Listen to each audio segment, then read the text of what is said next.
Buenas tardes. Bueno, vamos a tratar de aprovechar su presencia aquí y con varios fines. Uno, para corresponder la amable invitación que me hicieron para estar aquí esta tarde con ustedes. De verdad es un honor, es un gusto a mí como funcionario de la OIT estar y compartir con ustedes algunas reflexiones con relación a este tema. Dos, porque me ha permitido conocer más de cerca al INSAFORP y al trabajo de mis colegas que hasta hace un par de años, Mario Hugo Rosal, un guatemalteco, un gran colega, hacía aquí en la región y ahora lo hace Álvaro Ramírez. Y también me tocó ver a Fernando Vargas, un muy buen compañero que conoce y que es un gran conocedor de estos temas. Y se los decía y lo digo con total y absoluta honestidad, la ignorancia es temeraria y a veces uno habla, en mi caso, no conociendo lo que hacen las instituciones de formación profesional, de manera específica lo que hace el INSAFORP.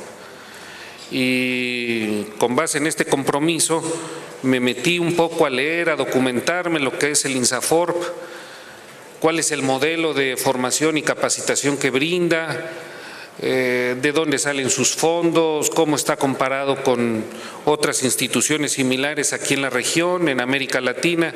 Y me ha ilustrado, de verdad me ha ilustrado, y veo que todos en la OIT, ustedes aquí en El Salvador, tenemos un gran trabajo por hacer. Y pues bueno, antes de iniciar yo quiero comentarles dos cosas. La primera es que después de esto hay un conversatorio y los tiempos están ajustados y vamos a ver si en lo que llega más gente, pero la idea es que aprovechemos más el tiempo para conocer qué es lo que opinan los actores, los protagonistas de esto, porque pues bueno, lo que yo pueda decir puede tener algo de importancia, pero no mucha o no más que la que nos puedan decir los actores. Y dos, yo voy a hacer un resumen, más que un resumen, quiero reiterar algo, porque lo que sucede en El Salvador está sucediendo en México, en Guatemala, en Honduras, en Nicaragua, quizá menos en Costa Rica, quizá menos en Panamá, está sucediendo en República Dominicana y en algunos países de América Latina. Y resulta que siempre tenemos las mismas presentaciones y las mismas ponencias. Y me atrevo a decir que no vamos o no hacemos lo posible para ir al fondo, para ir al centro de qué es lo que está pasando en nuestras sociedades. Los datos que nos presentaba Fernando, pues revelan mucho de lo que pasa en nuestros países. Lo he oído en este año, pues no menos de 50 veces. ¿Cuáles son los resultados de los exámenes que aplican a nuestros muchachos a través de estas pruebas que se llaman PISA, que son las pruebas de conocimiento que aplican en los colegios y escuelas de enseñanza media, muchachos de 15 años, a través de este organismo de cooperación para el desarrollo, la OCDE, y que bueno, pues antes se aplicaban en los países que formaban parte de la OCDE y ahora se ha ampliado un poco más, sobre todo para conocer. Y nos damos cuenta que la realidad de nuestra educación es muy mala, es muy mala. La capacidad de comprensión de lectura en nuestros muchachos es muy mala. La capacidad de poder desarrollar un ejercicio de matemáticas deja mucho que desear. Y puedo hablar con hechos de lo que ha sucedido en mi país, en México. Las escuelas particulares y las que tienen una cuota de participación, económica muy alta, han sido las peores calificadas. Y escuelas públicas, lamentablemente, solo una o dos han podido distinguirse. pero la mejor escuela en la última aplicación de este examen fue una escuela pública que está a menos de 2 kilómetros de una de las escuelas en donde asisten la gente más pudiente en México, donde fue casualmente calificada como la peor escuela. Donde van los más ricos, los muchachos más ricos, fue la peor. Y donde van los más pobres fue la mejor en la pasada examen que aplicó la OECD. Y eso habla bien y mal, pero si sacamos un promedio, México sigue padeciendo de esos problemas. Y me atrevo a decir que así podemos decir de algunos otros países de América Latina. Ya nos lo decía Fernando. Entonces, ¿cómo le damos vuelta a eso? Y también, así como Fernando y los directivos de INSAFORP nos presentaban cuáles son las tendencias, qué están haciendo otros países, así también hay movimientos muy serios de parte de la sociedad, no nada más del sector empresarial, sino de la sociedad en general, un poco de regresar a lo básico. Y yo creo que ahí es donde nos tenemos que detener. Y eso es lo que pretendo ahora hacer en 15 minutos no más, tratar de llamar su atención de cómo está nuestra sociedad a partir de un esquema muy básico, muy primario, pero que se utiliza en la mayor parte de las universidades, sobre todo en donde se estudia pues las ciencias sociales, las ciencias humanas. Entonces, si ponen por favor el cuadrito, esto tiene que ver un poco con lo que pasa en nuestras sociedades. Y hay pues bueno, hay muchos estudios en donde dice que nuestras sociedades están desarticuladas, están atomizadas, en donde los ciudadanos estamos actuando de alguna u otra forma individualmente y colectivamente poco organizados. Y ahí quizá esté el meollo del asunto. Como los que me conocen, ustedes saben que yo trabajo para la OIT y trabajo dentro del servicio de actividades con empleadores. Yo trabajo directamente con las organizaciones de empleadores en la OIT. Pero también tengo mi colega que atiende al tema de los trabajadores y esta plática la hemos dado en algunos lugares porque es muy coincidente, no nada más se aplica al sector empresarial, sino se puede aplicar a la sociedad en su conjunto. Y cuando me toca dar esta plática en las organizaciones de empleadores o incluso en algunas organizaciones sindicales, yo siempre les pregunto a los trabajadores o a los empleadores que están en esas reuniones, ¿qué es lo que le da a un trabajador un sindicato? ¿Qué es lo que le da? ¿O qué es lo que le da a un empresario una organización empresarial? ¿Qué es lo que le da? Y básicamente la respuesta se circunscribe a lo siguiente: nos da la oportunidad de participar organizadamente. Es eso lo que en esencia se da. Cuando los funcionarios de una organización empresarial o los líderes de un sindicato van a convencer a un trabajador o un empresario de que se sumen a sus organizaciones, lo que les tienen que vender, entre otras cosas, pero lo que les tienen que vender en esencia es que esto te da la oportunidad de participar organizadamente. Y eso tiene unas ventajas, que como comunidad, como una unidad, podemos analizar de mejor manera lo que perjudica a nuestro entorno, con base en ese análisis desarrollar propuestas para mejorar nuestro entorno, con base en esas propuestas cabildear y comunicar lo que queremos cambiar y con ello incidencia en políticas públicas, incidencia en relaciones dentro de la empresa, incidencia en lo que en esencia es el diálogo. Si un diálogo no está sustentado en análisis, propuestas, documentos, números, se vuelve un diálogo anárquico, un diálogo sin fundamento, un diálogo de consignas. Queremos libre empresa, queremos libre asociación, y nos olvidamos de la esencia de lo que está. Pero eso lo han logrado algunas sociedades que, bueno, pues están más desarrolladas.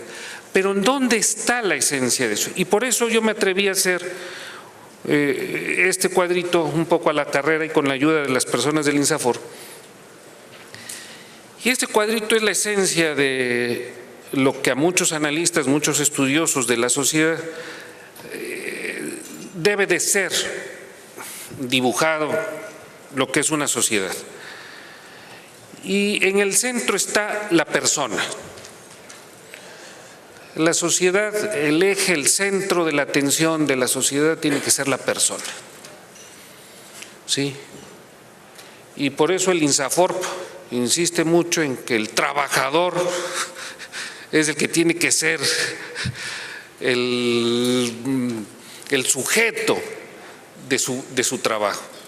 Es decir, la persona ahí como trabajador recibiendo capacitación, recibiendo una formación especial para mejorar sus capacidades y poder ofrecerlas a la empresa o en el centro donde trabaja, o incluso si es un trabajador por cuenta propia, poder mejorar esas capacidades para.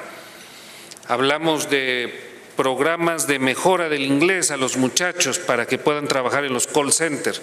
El sujeto es la persona. Pues bueno, en la sociedad el sujeto es la persona. Y ese sujeto, esa persona, tiene necesariamente que atender dos grandes ámbitos. Y les pido por favor que se sustraigan de su ideología, de sus creencias religiosas, de lo que fuera.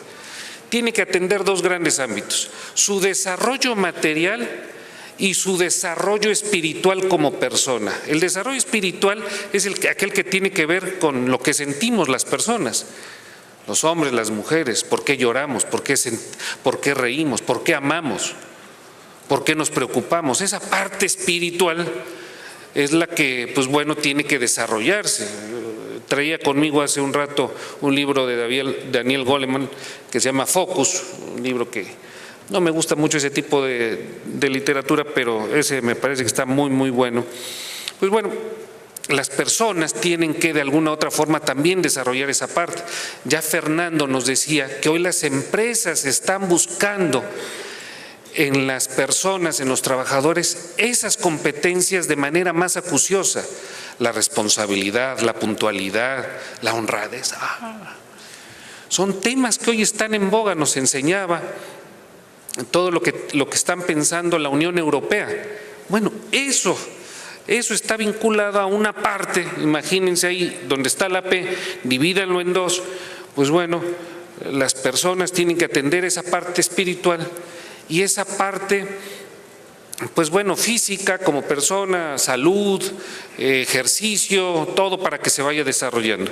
Esa persona, hasta el momento, hay otras tendencias ahora, pero hasta el momento, hoy por hoy, esa persona viene a través de una familia. Hoy por hoy sigue siendo la familia la esencia de la sociedad, la célula de la sociedad. Las familias tendrían que estar ayudando a las personas que forman parte de su familia, ¿sí?, para que se desarrollen en los dos ámbitos. En la parte espiritual, aquella que me refiero a la de honradez, puntualidad, responsabilidad, sentimientos, y a la otra parte que se refiere a la de desarrollo físico. La familia juega un papel importante en el desarrollo de la persona. Hay estudios bastante serios que parece ser que la familia está olvidando o se está alejando de esa responsabilidad. La familia ya no es la principal transmisora de esos valores que estamos comentando. Insisto, no tiene nada que ver con la religión, no tiene nada con el budismo, ni con el catolicismo, ni con el cristianismo, ni con nada. Responsabilidad, honradez, Y los resultados están en nuestros países. Para mí es una vergüenza, lo digo con total y absoluta honestidad, que buscando a 43 muchachos en Guerrero, que no han encontrado, lamentablemente parece que solo han encontrado a 2, hayan encontrado fosas en donde hay más de 800 cadáveres, no 43, más de 800 cadáveres. Y eso significa que hay una descomposición en la parte que estábamos comentando. Oye, ¿qué tiene que ver esto con el sistema de formación profesional?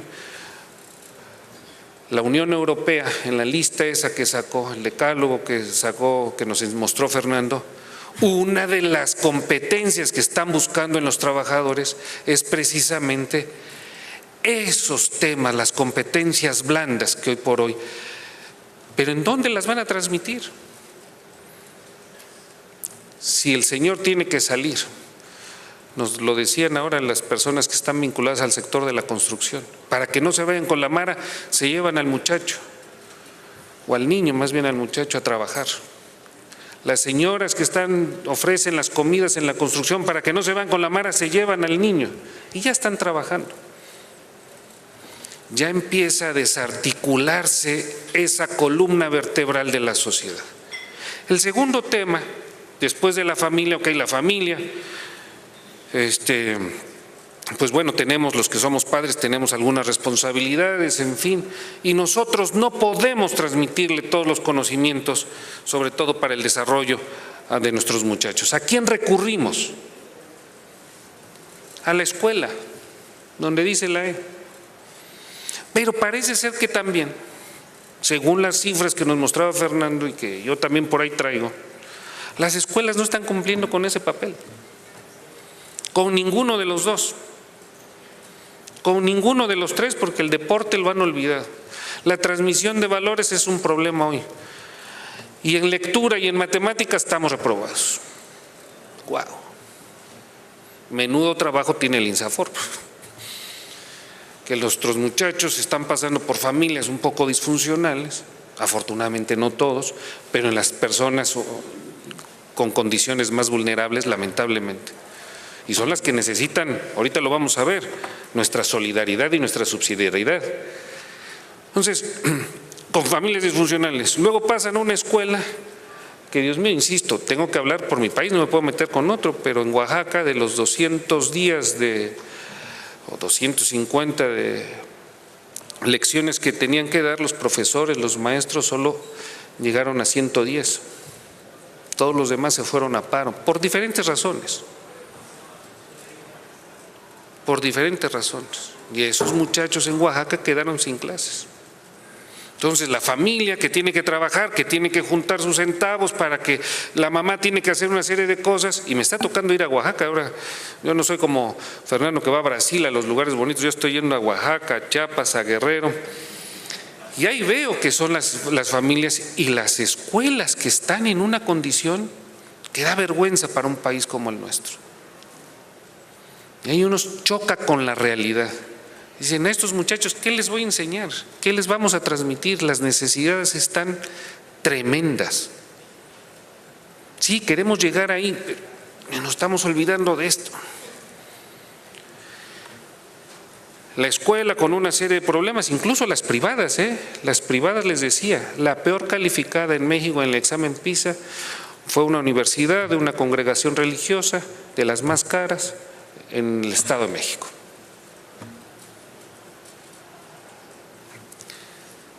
Bueno, la escuela con todos sus problemas, al igual que la familia, no puede contener a los muchachos todo el tiempo. ¿Y a dónde los manda? Al mundo del trabajo, a la empresa.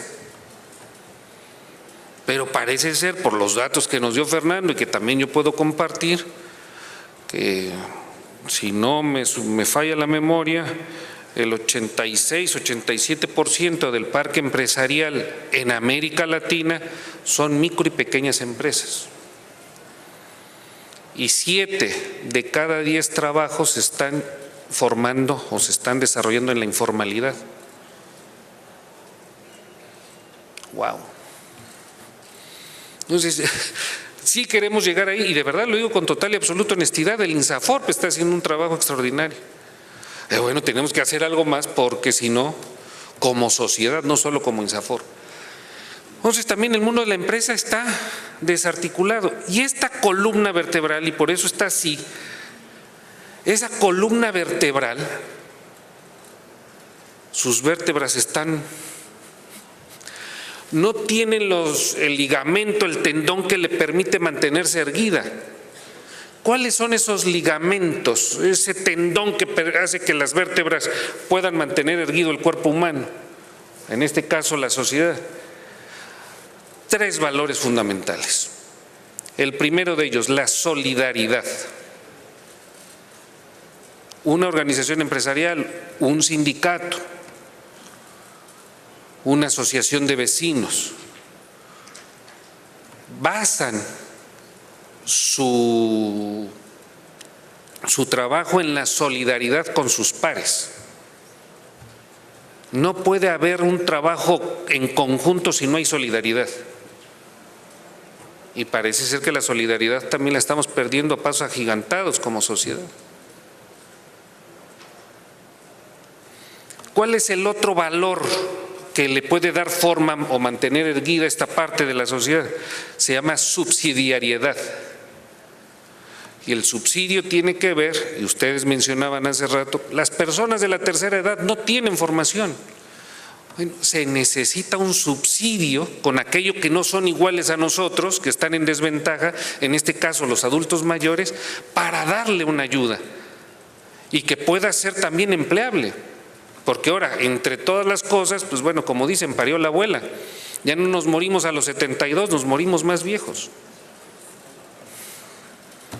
Entonces hay que ayudarlos, hay que darles un subsidio a esas personas. Pero también hay que darles un subsidio a los jóvenes que no pueden estar no pueden estar ni en una escuela ni trabajan. Ya nos enseñaba Fernando eso. En México ya ni sé qué cantidad de muchachos hay. ¿Y que son presas de qué? Del narcotráfico, de la violencia, del secuestro, de la extorsión y todo. Uy. Nuestro trabajo está complicado. ¿Y cuál es el otro valor? El otro valor fundamental en todo esto, la libertad. No podemos coaccionar a nadie para que haga esto. Los tenemos que convencer.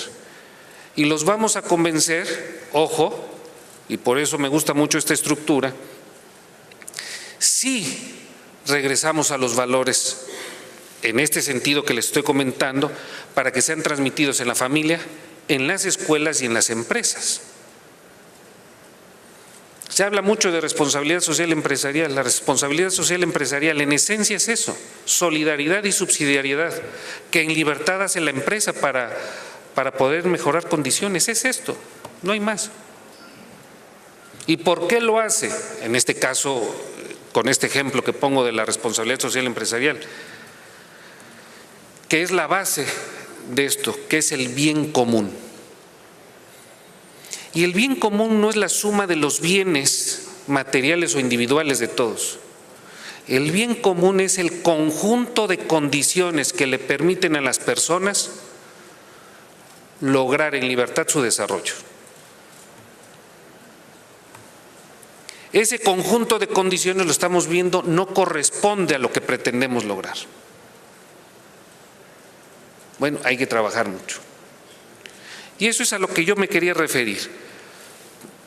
Y me atrevo a decir que va en consonancia con lo que nos presentaron tanto Fernando como el discurso del presidente, los funcionarios aquí de INSAFORP. El trabajo de este tipo de instituciones, no porque dependan del gobierno, no tiene un sentido social, humano. Por el contrario, está basado en la solidaridad y en la subsidiariedad, para crear mejores condiciones para aquellos que son más vulnerables. ¿A quiénes vamos a capacitar? A los trabajadores que no tienen tanta oportunidad. ¿A quiénes vamos a enseñar inglés? A los muchachos que no tienen oportunidad de estudiar inglés. ¿A quiénes vamos a capacitar? A los señores mayores, adultos mayores, que no tienen esa capacidad o esa empleabilidad para poder insertarse en un trabajo. ¿Qué tienen que hacer las escuelas? Regresar a lo básico.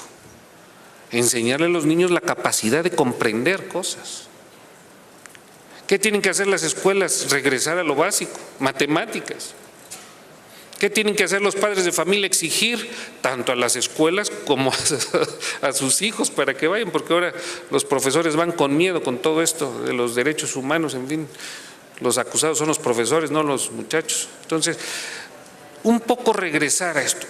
Y en algunas sociedades esto se está haciendo, quizá no con este énfasis, pero se está haciendo de manera muy similar. Y ya lo veían en la Unión Europea. Alemania, me atrevo a decir, Nueva Zelanda, son los países que más reflejan este tipo de cosas. Concluyo diciendo lo que Francis Fukuyama, en varios libros, sobre todo en La Gran Ruptura, menciona. Una sociedad va a ser más fuerte en la medida en que esto, de alguna u otra forma, esté mejor estructurado, tenga menos distorsiones y, segundo, entre mejores organizaciones de representación social tenga. ¿Y a qué me refiero aquí? Que la sociedad necesita instituciones que representen a los empresarios sólidas, fuertes, transparentes, proactivas, propositivas. Que los trabajadores necesitan, la sociedad necesita sindicatos que los representen de una manera proactiva, fuerte, sólida, comunicando lo que realmente quieren. Que los vecinos tengan sociedades que los representen en las comunidades de vecinos fuertes, sólidas. Entre más conjunto de instituciones hay en nuestra sociedad, instituciones que representen a la sociedad en su conjunto, va a ser un país mucho más sólido. El último comentario y el último dato que doy es: en los Estados Unidos de América, 7 de cada 10 norteamericanos participan en una organización intermedia. 7 de cada 10. El INEGI en México hace 3 años sacó una encuesta, hace 4 años, sacó una encuesta y el dato que daban es que 0.5, es decir, la mitad de un mexicano participa en una organización intermedia. Entonces, bueno, dejamos en manos de otros, lo que tenemos que estar haciendo como sociedad. Entonces, esto es lo que yo les quería comentar un poco para no ser tan reiterativo con los temas que de alguna u otra forma presentaron los que me antecedieron en la palabra y que, insisto, tienen mucho que ver. Tenemos muchos desafíos por delante, el tema de la formación es uno de ellos, pero pues bueno, creo que ya se ha abordado de manera íntegra, muy completa.